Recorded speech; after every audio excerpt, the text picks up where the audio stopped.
ಉಪಯುಕ್ತ. ಇದು ಕಲಿಕೆಯ ಸಾಗರ, ಕಲಿಯುವ ಮನಸ್ಸಿಗೆ ಆಧಾರ, ಕಲಿಯುತ್ತ ನಲಿಯುವ ತಾಯಿ ನುಡಿಯ ಎಂಬಂತೆ ಎಲ್ಲ ಕುಲಕೋಟಿ ಕನ್ನಡಿಗರ ಪಾದಾರವಿಂದಕ್ಕೆ ಶರಣಾಗಿ ಕನ್ನಡ ಭಾಷೆಯನ್ನು ಕಲಿಯುವ ವಿದ್ಯಾರ್ಥಿಗಳಿಗೆ ಹಾಗೂ ಶಿಕ್ಷಕರಿಗೆ ಉಪಯೋಗವಾಗಲೆಂದು ಸಿದ್ಧಪಡಿಸಿರುವ ಒಂದು ಮಾಧ್ಯಮವೇ ಈ ಉಪಯುಕ್ತ.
ವಾಗಿರದೆ ಬೆನ್ನು ತಿರುಗಿಸಿರುವಾಗ ಕೊಲ್ಲುವುದು ಅಧರ್ಮವೆಂದು ಭಾರತದ ಹುಲಿಗಳು ತಿಳಿದಿವೆ. ಶತ್ರುವಾಗಿದ್ದರೂ ಬೆನ್ನು ತಿರುಗಿಸಿದಾಗ ಕೊಲ್ಲಲಾಗದು, ಅದು ಅಧರ್ಮ ಎಂದು ಅವು ಭಾವಿಸಿರುವುದರಿಂದ ಹುಲಿಯು ಹಿಂದಿನಿಂದ ಹಾರಿ ಯಾರನ್ನೂ ಯಾವುದನ್ನು ಕೊಲ್ಲದಿರುವ ಕಾರಣವಾಗಿದೆ.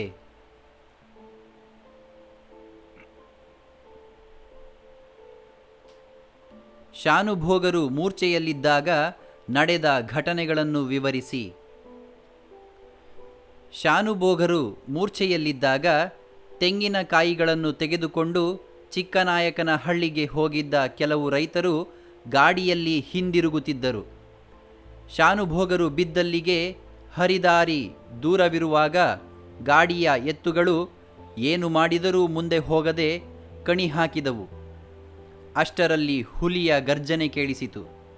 ರೈತರು ಸ್ವಲ್ಪ ಸಮಯ ಕಾದರು. ಮತ್ತೆ ಗರ್ಜನೆ ಕೇಳಲಿಲ್ಲ. ಗುಂಡು ಹಾರಿಸಿದರು. ಪಂಜು ಹೊತ್ತಿಸಿಕೊಂಡು ಬಂದರು. ಬಿದ್ದಿದ್ದ ಶಾನುಭೋಗರನ್ನು ಕಂಡರು. ನೀರನ್ನು ಸಿಂಪಡಿಸಿ ಎಚ್ಚರಿಸಲು ಪ್ರಯತ್ನಿಸಿದರು. ರೈತರ ಮಾತು ಕೇಳಿದ ಹುಲಿ ಓಡಿ ಹೋಗಿತ್ತು. ಇವು ಶಾನುಭೋಗರು ಮೂರ್ಛೆಯಲ್ಲಿದ್ದಾಗ ನಡೆದ ಘಟನೆಗಳಾಗಿವೆ.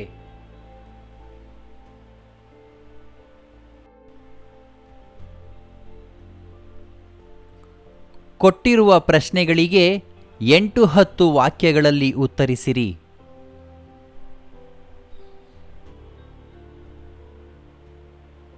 ಮೂರ್ತಿರಾಯರ ದೃಷ್ಟಿಯಲ್ಲಿ ಹುಲಿಯು ಬೇಟೆಯಾಡುವ ಬಗೆಯನ್ನು ವಿವರಿಸಿ.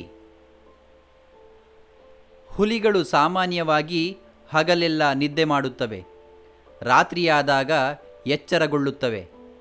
ಹೊಟ್ಟೆ ಹಸಿದಿದ್ದರೆ ಆಹಾರವನ್ನರಸಿ ಹೊರಡುತ್ತದೆ. ಆಹಾರಕ್ಕಾಗಿ ಮಾತ್ರ ಅವು ಬೇಟೆಯಾಡುತ್ತವೆ. ಹಸಿವಾಗದಿದ್ದರೆ ಅವು ಪ್ರಾಣಿಗಳನ್ನು ಕೊಲ್ಲುವುದಿಲ್ಲ. ಅವು ಬೇಟೆಯಾಡಲೆಂದೇ ಹೊರಟಾಗ ಅವುಗಳ ಮೂಗು ಚುರುಕಾಗುತ್ತದೆ. ಬೇರೆ ಪ್ರಾಣಿಗಳ ವಾಸನೆಯನ್ನು ಗ್ರಹಿಸಿ ಆ ಜಾಡು ಹಿಡಿದು ನಡೆಯುತ್ತವೆ. ಆ ಪ್ರಾಣಿ ಎದುರಾದರೆ ಅದರ ಮೇಲೆ ಹಾರಿ ಕೊಲ್ಲುತ್ತದೆ. ಪ್ರಾಣಿಯು ಬೆನ್ನು ಹಾಕಿ ನಡೆಯುತ್ತಿದ್ದರೆ ಹಿಂದಿನಿಂದ ಅದರ ಮೇಲೆ ಹಾರಿ ಕೊಲ್ಲುವುದಿಲ್ಲ. ಕಳ್ಳ ಹೆಜ್ಜೆಯಿಂದ ಅದನ್ನು ಹಿಂಬಾಲಿಸಿ ಒಮ್ಮೆಲೆ ಅದರ ಮುಂದಕ್ಕೆ ಹಾರಿ ಕೂಡಲೇ ತಿರುಗಿ ಅದರ ಮೇಲೆ ನೆಗೆದುಕೊಳ್ಳುತ್ತವೆ. ಹುಲಿಗಳು ಹೀಗೆ ಬೇಟೆಯಾಡುತ್ತವೆಂದು ಮೂರ್ತಿರಾಯರು ಅಭಿಪ್ರಾಯಪಟ್ಟಿದ್ದಾರೆ.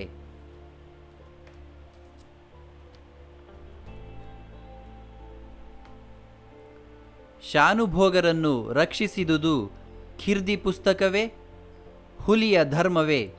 ಸಮರ್ಥನೆಯೊಂದಿಗೆ ವಿವರಿಸಿ. ಶಾನುಭೋಗರನ್ನು ರಕ್ಷಿಸಿದುದು ಹುಲಿಯ ಧರ್ಮವೇ ವಿನಃ ಖಿರ್ದಿ ಪುಸ್ತಕವಲ್ಲ.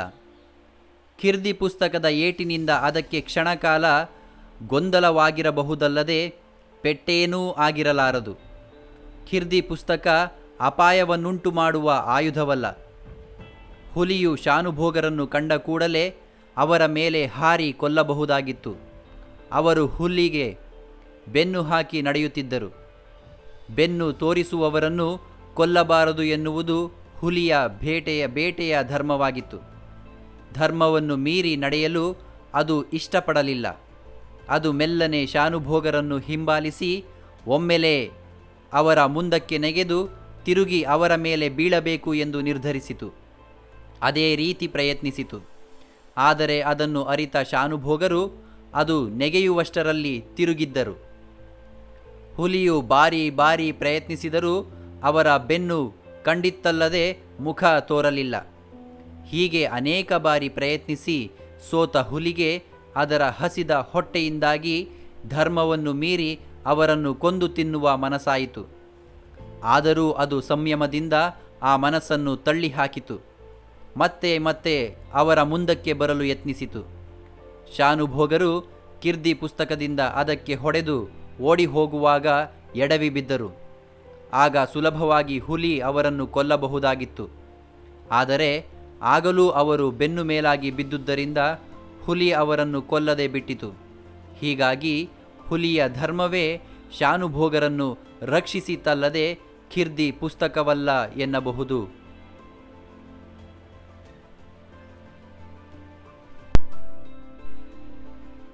ಸಂದರ್ಭ ಸಹಿತ ಸ್ವಾರಸ್ಯವನ್ನು ವಿವರಿಸಿ.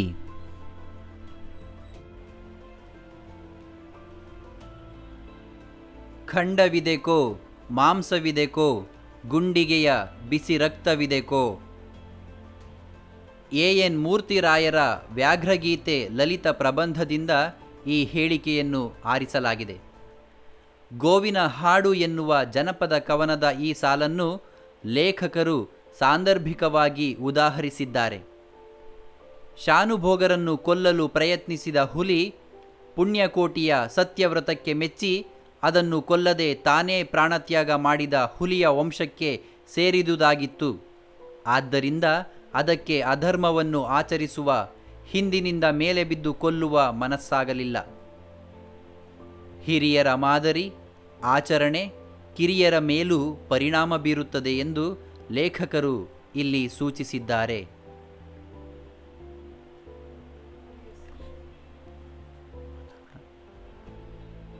ಸ್ವಧರ್ಮೇ ನಿಧನಂ ಶ್ರೇಯಃ. ಎ.ಎನ್. ಮೂರ್ತಿರಾಯರು ಬರೆದ ವ್ಯಾಘ್ರಗೀತೆ ಎನ್ನುವ ಲಲಿತ ಪ್ರಬಂಧದಿಂದ ಈ ಸಾಲನ್ನು ಆಯ್ದುಕೊಳ್ಳಲಾಗಿದೆ. ಭಗವದ್ಗೀತೆಯ ಈ ಹೇಳಿಕೆಯನ್ನು ಶಾನುಭೋಗರನ್ನು ಕೊಲ್ಲಲು ಯೋಚಿಸಿದ ಹುಲಿಯು ಸ್ಮರಿಸಿಕೊಂಡಿತ್ತೆಂದು ಲೇಖಕರು ಹೇಳಿದ್ದಾರೆ. ಹಸಿದ ಹುಲಿ ಶಾನುಭೋಗರನ್ನು ಕಂಡು ಅವರನ್ನು ಕೊಲ್ಲಲು ಬಯಸಿತು. ಆದರೆ ಅವರು ಬೆನ್ನು ಹಾಕಿ ನಡೆಯುತ್ತಿದ್ದರು. ಬೆನ್ನು ಹಾಕಿದವರನ್ನು ಕೊಲ್ಲುವುದು ಅಧರ್ಮವೆಂಬುದು ಹುಲಿಗಳ ಬೇಟೆಯ ನಿಯಮ. ಹುಲಿಯು ಶಾನುಭೋಗರ ಮುಂದಕ್ಕೆ ನೆಗೆದು ಅವರು ಅಭಿಮುಖವಾದಾಗ ಕೊಲ್ಲಬೇಕೆಂದು ಪ್ರಯತ್ನಿಸಿತು. ಅದು ನೆಗೆದಾಗಲೆಲ್ಲ ಅವರು ತಿರುಗಿ ನಿಲ್ಲುತ್ತಿದ್ದರು. ಎಷ್ಟು ಸಲ ಪ್ರಯತ್ನಿಸಿದರೂ ಅದಕ್ಕೆ ಯಶ ಲಭಿಸಲಿಲ್ಲ. ಆಗ ಅದು ಅಧರ್ಮವಾದರೂ ಚಿಂತೆಯಿಲ್ಲ, ಹಾರಿ ಕೊಂದು ಹಸಿವನ್ನು ತೀರಿಸಿಕೊಳ್ಳೋಣವೆಂದು ಒಂದು ಕ್ಷಣ ಯೋಚಿಸಿತು. ಆಗ ಅದಕ್ಕೆ ಪುಣ್ಯಕೋಟಿಯನ್ನು ಕೊಲ್ಲದೆ ತಾನೇ ಪ್ರಾಣತ್ಯಾಗ ಮಾಡಿದ ಅದರ ವಂಶದ ಹುಲಿಯ ಹಿರಿಮೆ ಹಾಗೂ ತಮ್ಮ ಧರ್ಮದಲ್ಲಿಯೇ ನಡೆದು ಸಾಯುವುದು ಶ್ರೇಯಸ್ಕರವೆಂಬ ಭಗವದ್ಗೀತೆಯ ಹೇಳಿಕೆ ನೆನಪಾಗಿ ಆ ಕೆಟ್ಟ ಯೋಚನೆಯನ್ನು ದೂರ ತಳ್ಳಿತು. ನೀತಿ ಕಥೆಗಳು ಮತ್ತು ಉತ್ತಮ ಗ್ರಂಥಗಳು, ಸೂಕ್ತಿಗಳು ದಾರಿ ತಪ್ಪದಂತೆ ಎಚ್ಚರಿಸುತ್ತವೆ ಎಂದು ಲೇಖಕರು ಅಭಿಪ್ರಾಯಪಟ್ಟಿದ್ದಾರೆ.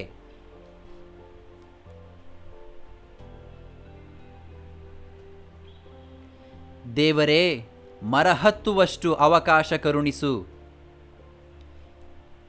ಎ.ಎನ್. ಮೂರ್ತಿರಾಯರ ವ್ಯಾಘ್ರಗೀತೆ ಇಂದ ಈ ವಾಕ್ಯವನ್ನು ಆರಿಸಿಕೊಳ್ಳಲಾಗಿದೆ. ಶಾನುಭೋಗರು ದೇವರನ್ನು ಹೀಗೆ ಪ್ರಾರ್ಥಿಸಿದ್ದಾರೆ: ಶಾನುಭೋಗರನ್ನು ಕೊಲ್ಲಲೆಂದು ಹುಲಿ ಹಾರಿದಾಗಲೆಲ್ಲ ಬೆನ್ನು ತೋರುವಂತೆ ತಿರುಗಿ ತಿರುಗಿ ಅವರಿಗೆ ತಲೆ ಸುತ್ತಲಾರಂಭವಾಯಿತು. ಆಗ ಅವರಿಗೆ ಕೀರ್ತಿ ಪುಸ್ತಕದ ನೆನಪಾಯಿತು. ಅದರಿಂದ ಹುಲಿಗೆ ಹೊಡೆದು ಅದರ ಗಮನವನ್ನು ಬೇರೆಡೆ ಸರಿಯುವಂತೆ ಮಾಡಿ ಕೆಲವು ಕ್ಷಣಗಳಲ್ಲಿ ಮರವನ್ನೇರಿ ತಪ್ಪಿಸಿಕೊಳ್ಳಬೇಕೆಂದು ಅವರು ಯೋಚಿಸಿದರು. ಸಾಯುವ ಮೊದಲು ಇದೊಂದು ಪ್ರಯತ್ನವನ್ನು ಮಾಡಿ ನೋಡುವ ನಿರ್ಧಾರ ಮಾಡಿ ಹಾಗೆಯೇ ಮಾಡಿದರು. ಹುಲಿ ಗೊಂದಲಕ್ಕೊಳಗಾದುದನ್ನು ಕಂಡ ಅವರು ಓಡುವ ಮೊದಲು ದೇವರನ್ನು ಮೇಲಿನಂತೆ ಬೇಡಿಕೊಂಡರು. ಸಂಕಟ ಬಂದಾಗ ವೆಂಕಟರಮಣ ಎನ್ನುವ ಹೇಳಿಕೆ ಇದೆ. ಅದರಂತೆ ಕಷ್ಟ ಬಂದಾಗ ದೇವರನ್ನು ಬೇಡುವುದು, ಸಹಾಯವನ್ನು ಯಾಚಿಸುವುದು ಸಹಜವಾಗಿದೆ. ಶಾನುಭೋಗರು ಅದರಂತೆಯೇ ನಡೆದಿದ್ದಾರೆ.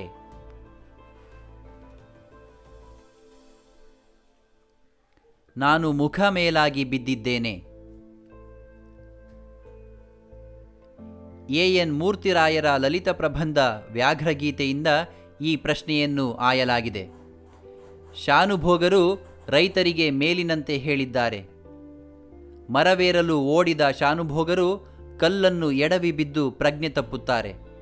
ಅವರಿಗೆ ಎಚ್ಚರವಾಗುವಾಗ ಕೆಲವರು ಅವರ ಮುಖಕ್ಕೆ ನೀರನ್ನು ಚಿಮುಕಿಸುತ್ತಾ ಎಚ್ಚರಿಸುತ್ತಿರುವುದನ್ನು ನೋಡುತ್ತಾರೆ.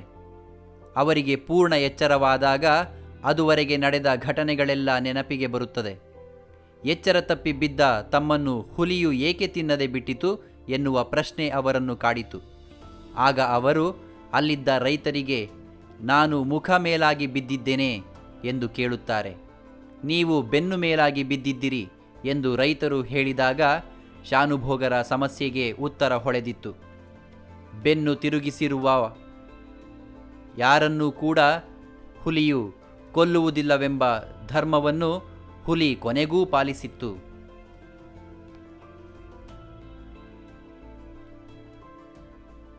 ಹುಲಿ ಈಗ ಎಷ್ಟು ಹಸಿದಿರಬೇಕು? ಎ.ಎನ್. ಮೂರ್ತಿರಾಯರ ವ್ಯಾಘ್ರಗೀತೆ ಲಲಿತ ಪ್ರಬಂಧದಲ್ಲಿರುವ ಒಂದು ಹೇಳಿಕೆಯನ್ನು ಇಲ್ಲಿ ಕೊಡಲಾಗಿದೆ. ಹುಲಿಯಿಂದ ತಪ್ಪಿಸಿಕೊಂಡು ಮನೆ ಸೇರಿದ ಶಾನುಭೋಗರು ಊಟ ಮಾಡುತ್ತಾ ಮೇಲಿನಂತೆ ಯೋಚಿಸುತ್ತಾರೆ. ಚಿಕ್ಕನಾಯಕನ ಹಳ್ಳಿಯಿಂದ ಶಾನುಭೋಗರು ಮದಲಿಂಗನ ಕಣಿವೆಯ ಮೂಲಕ ಊರಿಗೆ ಹಿಂದಿರುಗುತ್ತಿರುತ್ತಾರೆ. ಆಗ ರಾತ್ರಿಯ ವೇಳೆ ಹಸಿದ ಹುಲಿಯೊಂದು ಅವರನ್ನು ಕಂಡು ಕೊಲ್ಲಲು ಪ್ರಯತ್ನಿಸುತ್ತದೆ. ಬೆನ್ನು ತೋರುವವರನ್ನು ಕೊಲ್ಲದಿರುವ ಧರ್ಮವನ್ನು ಅನುಸರಿಸುವ ಹುಲಿಯಾದುದರಿಂದ ಶಾನುಭೋಗರು ಬದುಕಿದರು. ಊರಿಗೆ ಬಂದು ಮನೆ ಸೇರಿ ಊಟ ಮಾಡುತ್ತಾ ನಡೆದ ಘಟನೆಗಳನ್ನು ಸ್ಮರಿಸಿಕೊಂಡರು. ಊಟ ಹೊಟ್ಟೆಗೆ ಸೇರಿ ಹಸಿವು ಕಡಿಮೆಯಾಗುತ್ತಿರುವಾಗ ಅವರಿಗೆ ತಮ್ಮನ್ನು ತಿನ್ನಲು ಬಂದ ಹುಲಿಯ ನೆನಪಾಯಿತು. ಆಗ ಅವರು ಈಗ ಅದಕ್ಕೆ ಎಷ್ಟು ಹಸಿವಾಗಿದೆಯೋ ಎಂದು ಚಿಂತಿಸಿದ. ಅವರಿಗೆ ಅದರ ಹೋರಾಟವನ್ನು ನೆನೆದು ತನ್ನ ಪ್ರತಿಕ್ರಿಯೆಯಿಂದ ಅದಕ್ಕಾದ ಪೇಚಾಟದ ನೆನಪಾಗಿ ಅವರಿಗೆ ನಗೆಯೂ ಬಂತು. ಶಾನುಭೋಗರು ಎಂಥ ಮನದವರೆಂಬುದು ಇಲ್ಲಿ ವ್ಯಕ್ತವಾಗಿದೆ.